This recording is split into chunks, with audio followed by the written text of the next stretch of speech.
வணக்கம் நேயர்களே. இந்த சேனலில் தொடர்ந்து பார்த்து ஆதரவளித்துக் கொண்டிருக்கும் அனைத்து அன்பு உள்ளவங்களுக்கும் மிக்க நன்றிகளும் வணக்கங்களும். இன்றைக்கி நம்ம பார்க்க போகிற டாபிக் வந்து பார்த்திங்கன்னா மேரேஜில் வந்து பார்த்திங்கன்னா இந்த நட்சத்திரத்தை வச்சு நிறைய பேர் வந்துட்டு விளாண்டுட்டு இருப்பாங்க. இப்போ அந்த நட்சத்திர மித்தை பற்றி எல்லாமே நம்ம இப்போ இனி ஒவ்வொன்றா உடச்சிக்கிட்டே வரலாம். சரிங்களா? ஸோ ஃபஸ்ட்டு நம்ம பார்க்கக்கூடிய நட்சத்திரம் அப்படின்னு வந்து எடுத்துக்கிட்டிங்கன்னா ஆயில்யம் நட்சத்திரம் வந்துட்டு கட்டிக்கிட்டால் மாமியாருக்கு ஆகாது அப்படின்னு சொல்லிடுவாங்க. சரிங்களா? இப்போது கல்யாணம் பண்ணுறவங்க எல்லாருமே வந்துட்டு பார்த்திங்கன்னா இப்போ பொண்ணு வந்து பயங்கர டிமாண்டு. இந்த நட்சத்திரத்தை வச்சு மாப்பிள்ளைக்கு இந்த நட்சத்திரம் இருந்தால் நிறைய பேர் பொண்ணே கொடுக்க மாட்டேங்கிறீங்க. இது எனக்கு ஒரு வித்தியாசமான ஒரு அமைப்பு. ஏன்னா ஜாதகம் பார்க்க வர வந்து கஸ்டமர்ஸ் வந்துட்டு அவங்க பையனுக்கு வந்துட்டு, சார் என் பையனுக்கு ஆயில் நட்சத்திரம் சார், அதனால் வந்துட்டு பொண்ணு கிடைக்க மாட்டேங்குது அப்படின்னு சொல்லி சொல்கிறாங்க. எனக்கு ரொம்ப ஒரு பக்கம் வேதனையாக இருந்தது. இன்னொரு பக்கம் வந்துட்டு யார் இந்த மாதிரிலாம் சொல்லி உங்களுக்கு இப்படியெல்லாம் சொல்கிறாங்க அப்படிங்கிற மாதிரி ஒன்று இருக்குது. ஏன்னா உங்கள் பொண்ணு கல்யாணம் பண்ணி கொடுத்துட்டு அந்த பொண்ணு வீட்டுக்கு இப்போது என்ன சொல்கிறது, வாட போகிற ஒரு வீட்டில் போய் தங்க போகிறாங்க. இதில் மாப்பிள்ளைக்கும் மாமியாருக்கும் என்ன பெருசாக சண்டை வந்துட போகுது, ஒன்றும் புரியலையே அப்படிங்கிற மாதிரி இருந்துச்சு. சரி, இது வந்துட்டு ஓகே. இன்னொரு பக்கம் வந்து பொண்ணு வந்துட்டு ஆலிய நட்சத்திரமாக இருந்தால் ஏன் வந்து எடுக்கிற, மாமியாருக்கு உங்களுக்கு ஆகாதுன்னா இன்றைக்கி யாருக்கு தான் மாமியாருக்கும் மருமகளுக்கும் சண்டை இல்லாமல் இருக்குது? ஸோ கண்டிப்பாக ஏதோ ஒரு இடத்துல வந்துட்டு சந்தர்ப்பம் வந்துட்டு சண்டை வரத்தான் செய்யும். ஆனால் அதுக்கு வந்துட்டு இது ஒரு முடிவு கிடையாது. ஏன்னா நீங்கள் வேற ஒரு நட்சத்திரம் மாப்பிள்ளையை பார்த்தா மட்டும் உங்களுக்கு பொண்ணு பார்த்தா மட்டும் சண்டை வராமல் போயிடுமா? கண்டிப்பாக வரும். ஆனால் அப்போ நீங்கள் என்ன பண்ணணும் அப்படின்னா, கல்யாணம் பண்ணும்போதே வந்துட்டு மாமியாரோட ஜாதகம் சேர்த்து பார்த்துருங்க. வேலை முடிஞ்சது. உங்கள் குடும்பத்தில் இருக்கவங்களோட மாமனார் மாமியார் ஜாதகம், இல்லாட்டி கொழுந்தனார் நாத்தனார், அப்புறம் வந்துட்டு பார்த்திங்கன்னா வேறு யாராச்சும் இருந்தாங்கன்னா அவங்களோட ஜாதகமும் சேர்த்து பார்த்துருங்க. ஒரு குடும்பத்துக்கே ஜாதகம் பார்த்துருவோம்.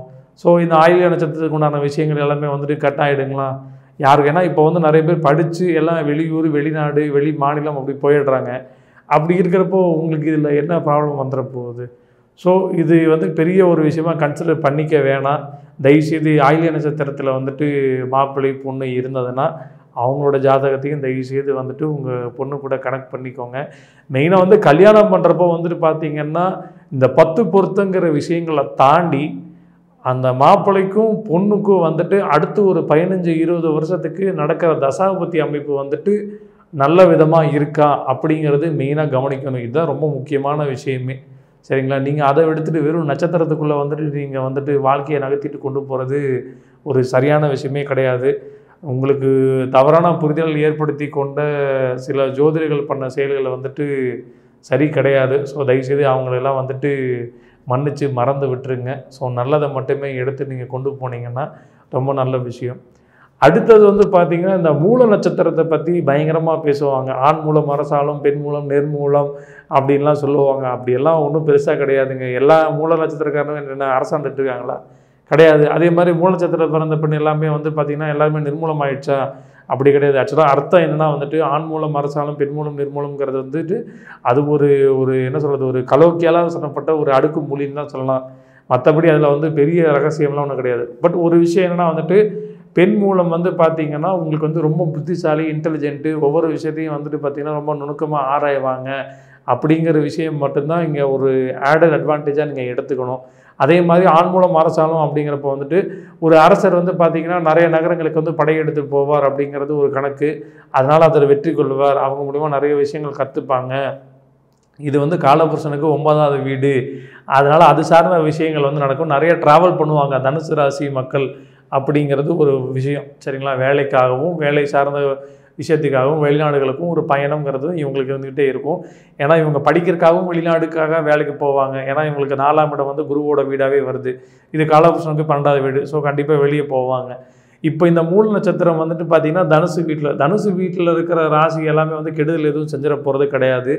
கேதுவும் வந்து இருக்கிறனால ஒரு ஞானக்காரகன், ஒரு தெளிந்த ஞானத்தை கொடுக்கக்கூடிய ஒரு விஷயம் அந்த நட்சத்திரத்தின் அதிபதி. அதனால் இந்த மூல நட்சத்திரத்தை கட்டிக்கிட்டால் மாமனாருக்கு ஆகாது அப்படிங்கிற விஷயங்கள் எல்லாம் தவிர்த்துருங்க. ஏன்னா நிறையா மூல நட்சத்திரத்தில் பிறந்த பெண்கள் வந்து அவங்க மாமனாரை நல்ல விதமாகவே பார்த்துருக்காங்க. அது நிறைய ஜாதகம் பார்த்தப்பவே எங்களுக்கு தெரிஞ்சிருக்கு.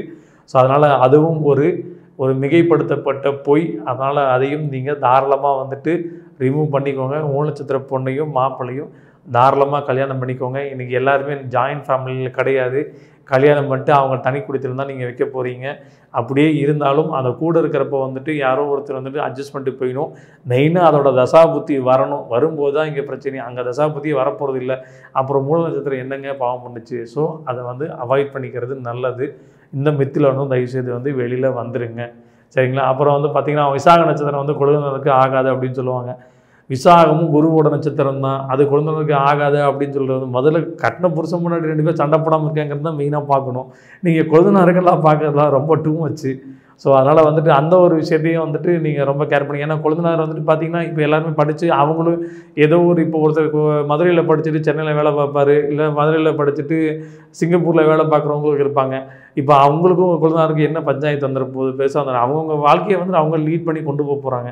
அதனால் அது ஒரு விஷயமா வந்து நீங்கள் பேசுகிறத வந்துட்டு தவிர்க்கிறது ரொம்ப நல்லது. ஸோ இந்த மாதிரி விஷயங்கள் வந்துட்டு இனி நம்ம நிறையா விஷயங்கள் இருக்குது.